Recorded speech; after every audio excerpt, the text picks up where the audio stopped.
We like to think of U.S. presidents as brilliant leaders who have it all figured out. But when it comes to money, many of them made decisions that would make your financial advisor weep. And number one on the list is Abraham Lincoln. Before Lincoln became the great emancipator, he was a struggling entrepreneur in New Salem, Illinois. In 1833, Lincoln and his partner William Berry bought a general store on credit. They were convinced it would be their ticket to success. It wasn't.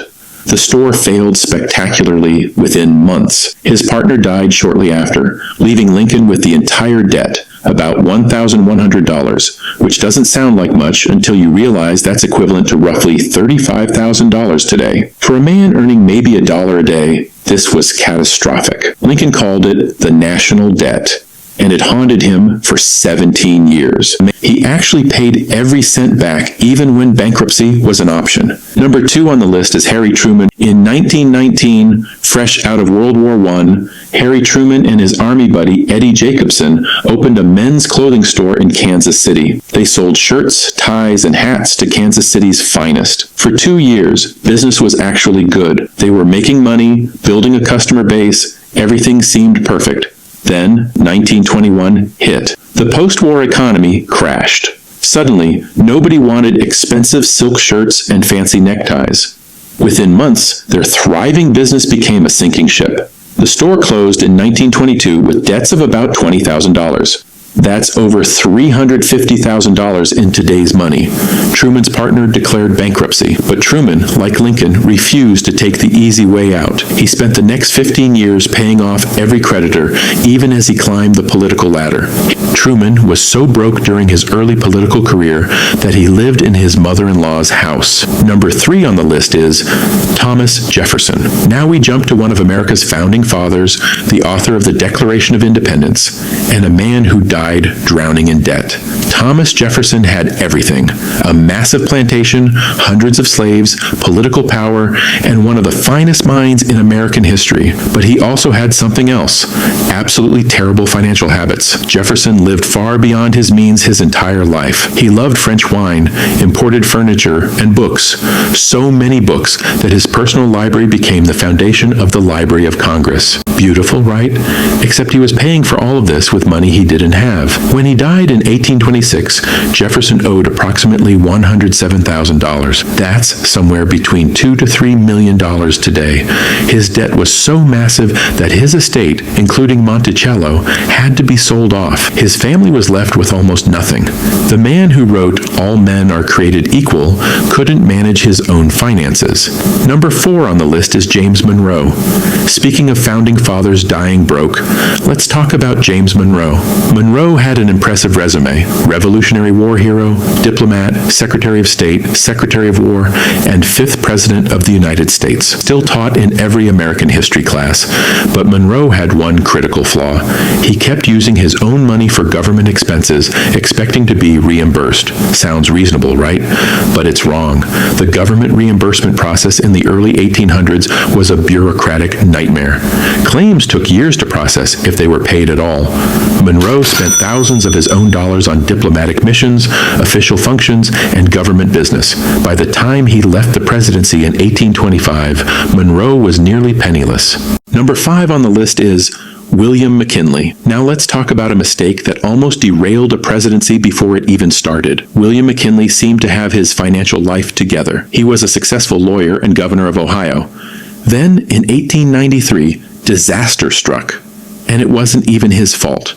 McKinley had co-signed loans for a friend's business.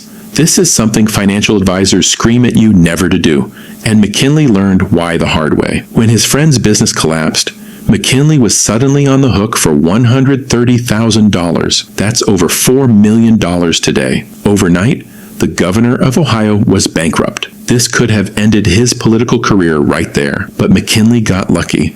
Wealthy Republican supporters, seeing his political potential, quietly paid off his debts. They literally bought him out of bankruptcy because they wanted him to run for president, and it worked. He was assassinated in 1901, just months into his second term. Number 6 on the list is Warren G. Harding. Speaking of presidents who made questionable decisions, Warren G. Harding had a talent for picking the wrong people to trust. Before his presidency became became synonymous with scandal. Harding was a newspaper owner in Marion, Ohio. He had some success, but he also had some spectacular failures when it came to investments. Harding loved to gamble.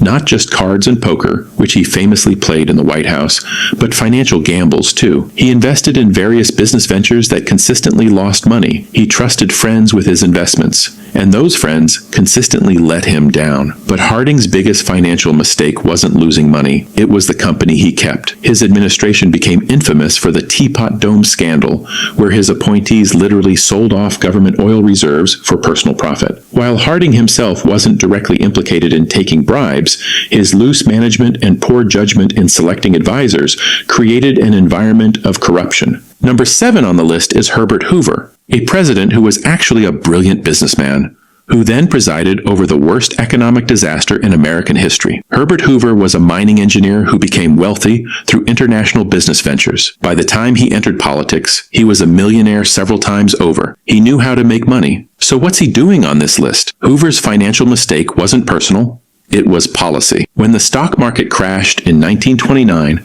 just months into his presidency, Hoover's response was insufficient. He believed in limited government intervention, insisting the economy would correct itself. It didn't.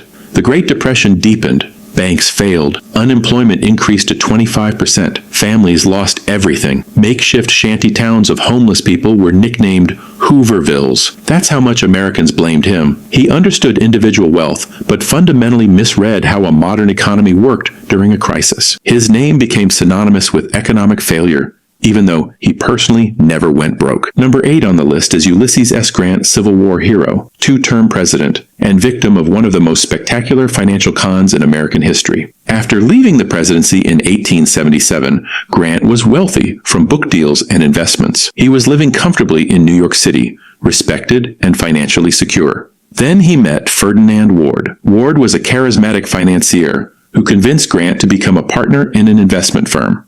Grant and Ward promised incredible returns, sometimes 40% annually. It seemed too good to be true. That's because it was. Ward was running a Ponzi scheme, using new investors' money to pay fake returns to earlier investors. Grant had no idea. He trusted Ward completely, even encouraging friends and family to invest. In 1884, the scheme collapsed spectacularly. Grant lost everything: his savings, his investments, his reputation. At 62 years old, the former president was completely broke. Racing against death, he finished the manuscript just days before he passed away in 1885. Those memoirs earned his widow nearly $450,000, about $14 million today, and became one of the finest military autobiographies ever written. Grant lost everything to a con man, but in his final days, he found a way to win one last battle. Number 9 on the list is Donald Trump.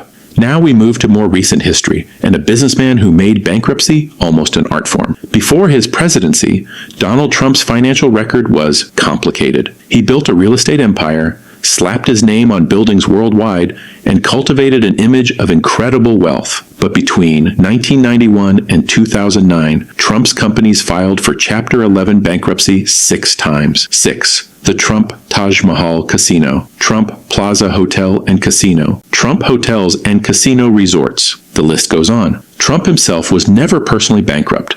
These were corporate bankruptcies, a legal strategy that allowed him to restructure debts while protecting personal assets. Those bankruptcies represented real financial damage, even if Trump personally survived them. Tax documents later revealed that Trump claimed over $1 billion in losses during the 1980s and 1990s. Number 10 on the list is William Henry Harrison. And now, for our final president, we have a story that's both tragic and absurd. William Henry Harrison had financial problems his entire adult life. Despite coming from a wealthy Virginia family, Harrison was constantly in debt. He made questionable land investments, borrowed money he couldn't repay, and struggled to support his large family. By the time he ran for president in 1840, Harrison was so broke that political supporters had to pay his bills. They funded his campaign, covered his debts, and basically bankrolled his path to the White House. Harrison won the presidency at age 68, the oldest man elected president until Ronald Reagan. On March 4th, 1841, Inauguration Day, Harrison stood outside in cold, wet weather for nearly 2 hours delivering the longest inaugural address in American history, over 8,400 words about Roman history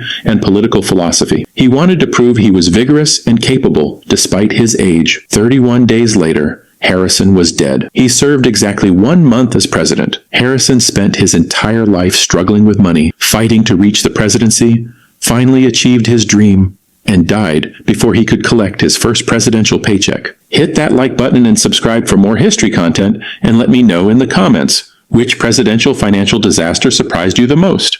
Thanks for watching.